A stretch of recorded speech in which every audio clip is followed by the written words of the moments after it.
Great Lakes Prepping here. In this edition of the Sunday Soup series, we're making a very special turkey chili. So what makes it so special? Well, this chili is basically my version of the chili that my dad has been making for years, which was actually his take on my mom's turkey chili, which, of course, was her version of her mother, my grandmother's turkey chili. So I know there's a million different ways to make chili. There's a lot of chili purists out there. Everybody kind of has their own idea or preference for what makes a real chili.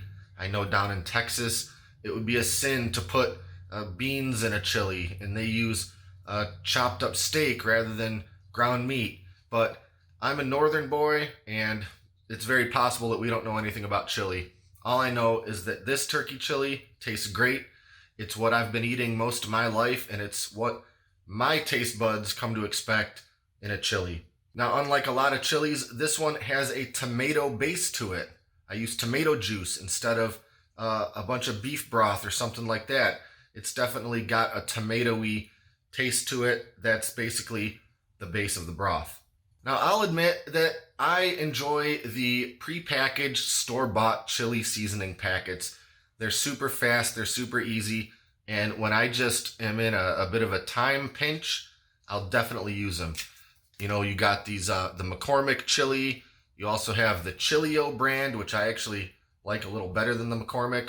But when the time permits or when I want to do something kind of special, of course I'm going to make everything from scratch, including the seasoning blend. So we're going to start this video by actually making the seasoning blend completely from scratch, adding a bunch of spices together basically, and then we're going to jump into making the chili itself. The last thing I'll mention before we get on with the show is that while I prefer to use turkey in this chili, because that's just what we've always used, it works very, very well with venison also. It's a good lean meat, and you could do a venison turkey mix, all venison, of course all turkey.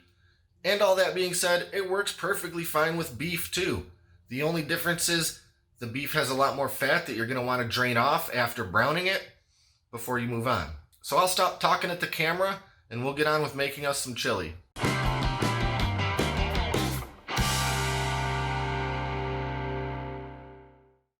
It's important to note that I'm making a double batch of chili in this video, so all the ingredients are measured out accordingly. I'll link to the recipe in the description and list the regular proportions of everything, including the spice mix. But in this video, all the measurements are doubled. For our seasoning, we're using chili powder, cayenne pepper, onion powder, garlic powder, white sugar, cumin, dry parsley, salt, and black pepper. Just mix all these ingredients together very thoroughly, and our seasoning mix is ready to use. And now the ingredients for the chili itself. We have olive oil, tomato juice, canned dark red kidney beans, and light red kidney beans, including the liquid from the can, chopped onion, roasted corn, diced fresh jalapenos, canned green chilies, our chili seasoning mix, minced garlic, and ground turkey. Real quick, let's talk about the roasted corn. You can buy cans of fire roasted corn, or you can make it yourself. For this, I just take canned or frozen corn, make sure it's completely drained of any liquid, and cook it on very high heat in a stainless steel pan. No butter, no oil, just pan roast them in a skillet for a few minutes until they begin to turn brown. I've found that using a regular non-stick pan for this doesn't quite work, so go with either stainless steel or cast iron. Alternatively, you can roast the corn in the oven if you prefer. Start by putting some olive oil in a large stock pot, just enough to fully coat the bottom of the pot. Get the oil heated up on medium heat and toss in the ground turkey and onions. For my double batch, I'm using 4 pounds of meat and 7 cups of chopped yellow onion. Cook the meat and onions for a few minutes, stirring regularly to make sure the meat browns evenly. When the meat is mostly browned, stir in 8 cloves of minced garlic and cook a couple more minutes. Now for the seasoning mix. Pour in the seasoning blend and stir very thoroughly. Let everything simmer for 4 to 5 minutes before adding in the beans. For this double batch, I'm using 4 15.5-ounce cans of kidney beans.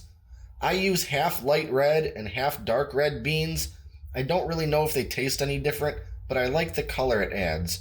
But you can use all dark red or all light red if you prefer. I also pour in the liquid from all the cans. Now add in 2 diced jalapenos, 2 4-ounce cans of diced green chilies, and 3 cups of the roasted corn. Stir everything together and let it cook on medium heat for just a few minutes. Now for the tomato juice. For the double batch, I'm using 3 quarts of tomato juice. This amounts to 11.5 cups, or 2 of those large 46-ounce cans. Stir again and turn the heat up until you reach a simmer.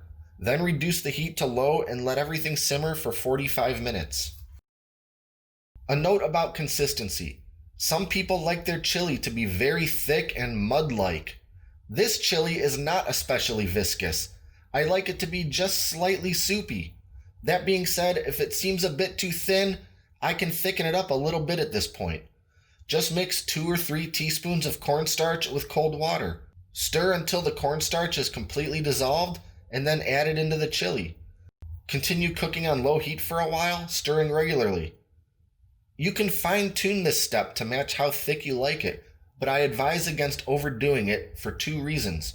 If you add too much, you'll dilute the delicious chili flavor, and this chili tends to thicken up a bit after being refrigerated or freezing. So if I thicken it too much now, it'll end up much too thick later on.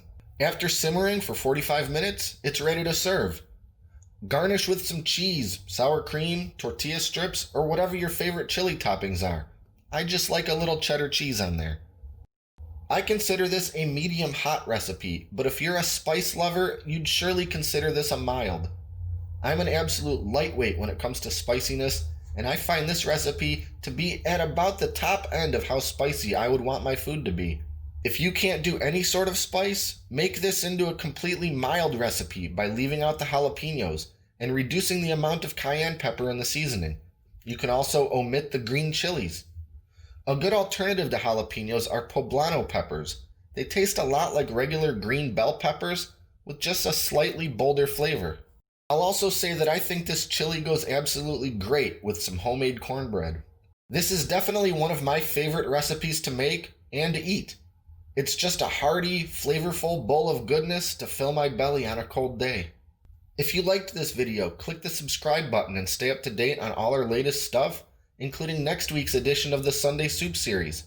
Thanks for watching, and until next time, this is Great Lakes Prepping.